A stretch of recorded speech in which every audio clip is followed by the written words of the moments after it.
It's a day of Mustang repairs. We're getting a really weird noise coming from the bottom of this car and I can't figure out what it is. Also with that, we're noticing we're having some slight motor issues, but before we jump and dive into that, we're gonna try and fix this one issue by putting the car up and look underneath. We're getting this noise that when I'm coasting, we're getting a really awkward, weird rattle. I've been hearing it for the last 2 days. It's kind of recently come up. So we're starting off this morning by throwing this car up on the lift and we're gonna try and see if we can notice anything so we can try and figure this thing out.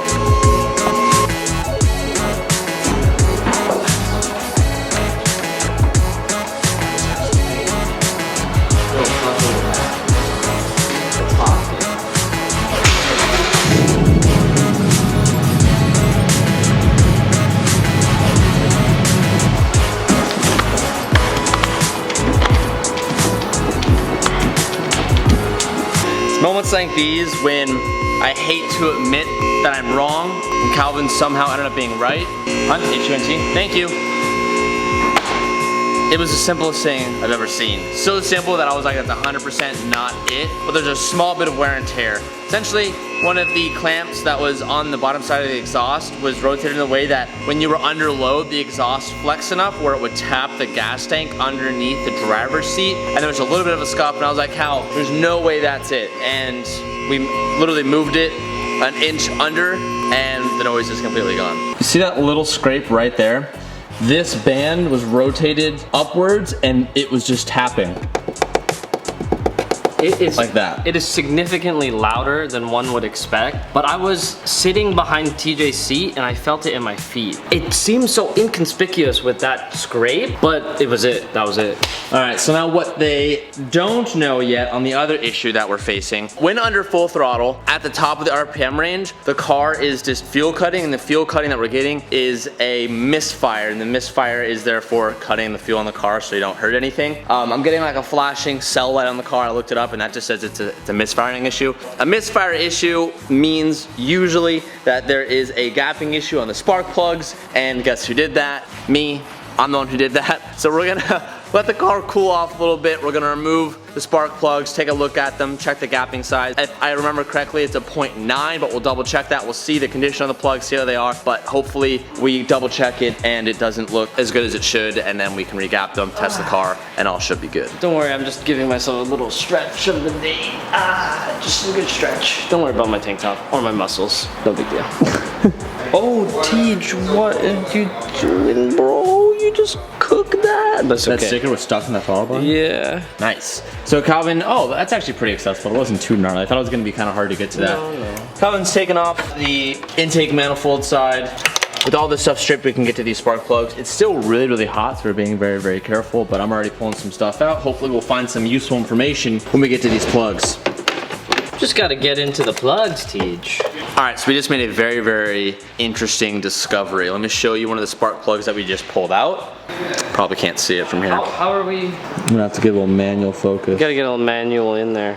Hold on, yeah, don't move. Give me a little rotate on that. Show me the top of it. Oh, it's wider than my thighs.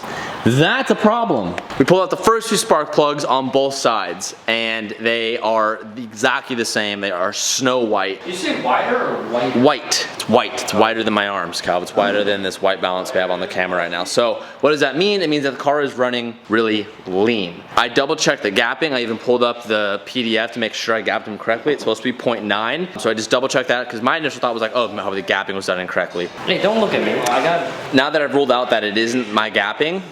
Just another good stretch. Oh, sorry. I'll just stretch over there.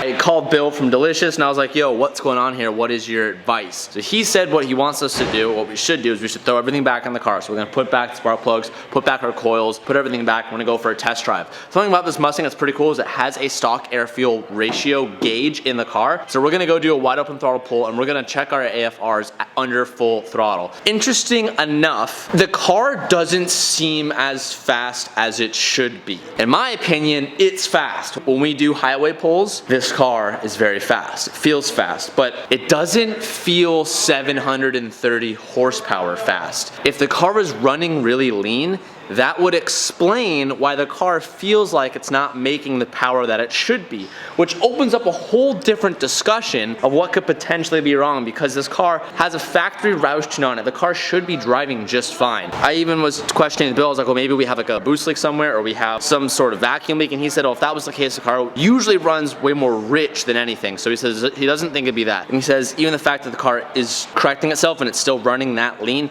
there's definitely a deeper issue. So Calvin and I are gonna throw everything back in, do some wide open throttle pulls, check our AFRs, and see if we're running lean. So if we go above 12, we're running very lean. The sweet spot's like 11, but Bill said if it goes over 12, how do we do that? We got an issue. Oh, there's a gauge on the car. Yeah, so we can just watch it as we do a pull, and we'll be able to find out. Oh, easy. All right, here we go.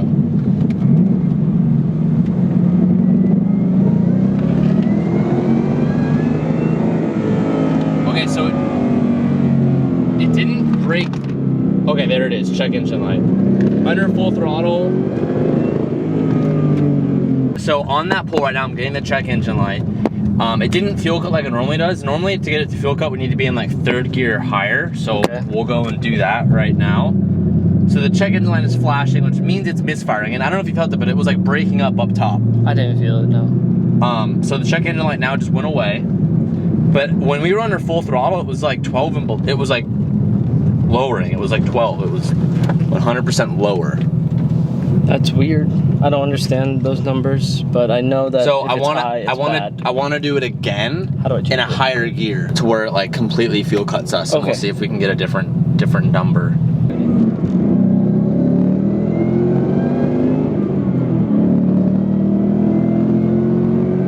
I'm getting like random numbers here. I got down to 9. 9? That's pretty rich then, yeah. 11, 10. But it feels like it's breaking up. At the top of the RPM, it's just like breaking up. Like I can feel it not being smooth at the top. Okay. Which is a tuning issue. But my air fuel ratio like is bad. Like under complete full throttle, it's like 10 and 11. What is it? It's like 10 right now.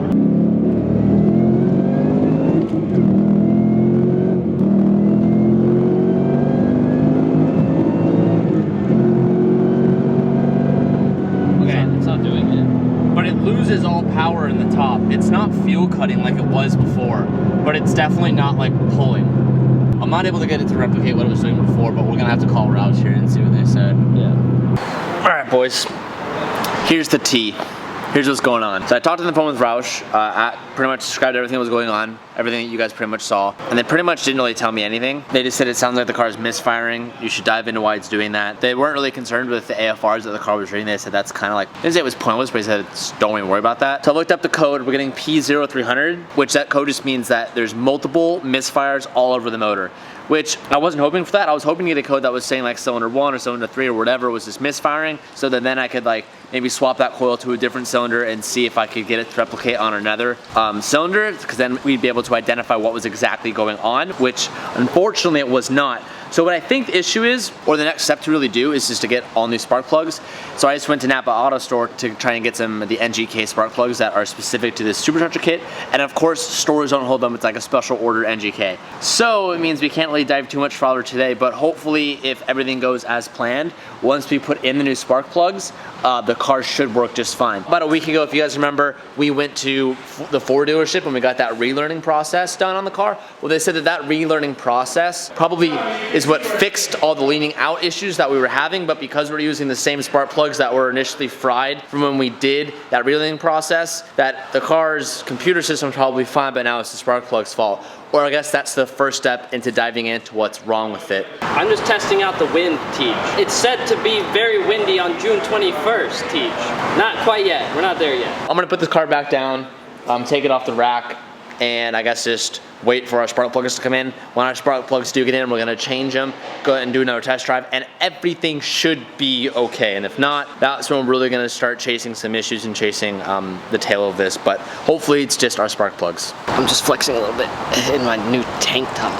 Spark plugs have been ordered. Hopefully it won't take too long to get here. For the next couple of days, we're gonna be up at LNC paying the Ferrari, getting all that stuff. So it should give us a little bit of a break to focus somewhere else and then come back and then throw these spark plugs in and get it rolling. I also wanna give a quick shout out to eManual Online. I was diving into some of their manual today, just going through the coil packs and going through some of the motor stuff. And I also use their stuff for the 458 when we're putting everything back together. It's pretty much like a PDF download for any year, any make, any car that you can have and save on your computer. So I have one for the 15 Mustang and for the 458. If you guys wanna get one for your car, you can click the link down below in the description and you can look at all the stuff on screen, read more about it. But they came in clutch today, so I wanna give a little shout out to them. And shout out to these new flags going live June 21st. All right, so today was kind of a major fail. The only thing we did fix was the rattling inside the car. In other news, I've really started to pick up cooking, and I'm doing like very, very basic level stuff, but I'm really actually starting to enjoy it. As you guys have kind of seen, we've really been picking up the daily dinners as of lately. But one thing that I want to do, and I hate hyping stuff up like this, but I need to vent to somebody, and if I can't vent to you guys, then who the fuck am I supposed to vent to? Isn't that right, Kona? We have some big stuff coming up in the works, huh, buddy? Some stuff that we didn't think we were gonna do, but now I think that we actually are gonna do. Oh man, it really kills me not to talk about it. I don't wanna talk about it until I know it's 100% going to happen, but what I will say is that I think lately I've been really frustrated because I'm like, I'm not going full send. And sometimes you just gotta go full send and worry about all the other bullshit later. So I think it's time we just do a full send and worry about the other bullshit later. That being said, tomorrow we're gonna go pick up the Ferrari, and I'm glad to do that. Not pick it up, I should say, but we're gonna go up there and start piecing everything back together. It got shot in paint today by LNC. They had some trouble with their air compressor. Literally, when we left the next day, when they were gonna spray the car, the air compressor shit out. So then they had to get a new one installed. They were like delayed a couple days, then it was the weekend. So then they sprayed today, as in Monday. We're gonna go tomorrow, as in Tuesday, and put everything back together to finally have that back in. And Damon is hitting me up to do a collab later this week with the Ferrari, so we can finally do some Ferrari stuff with the DDE boys. Shout out to Kevin for teaching me how to cook rice on my own. If you haven't already, hit that subscribe button, follow me on Instagram for more sneak peeks and everything. And Hyundai Company is gonna have its drop June 21st. Tank tops, hoodies, t-shirts, lanyards, jet tags, phone cases, sunglasses, literally a million different things. I'll see you guys tomorrow. Bye.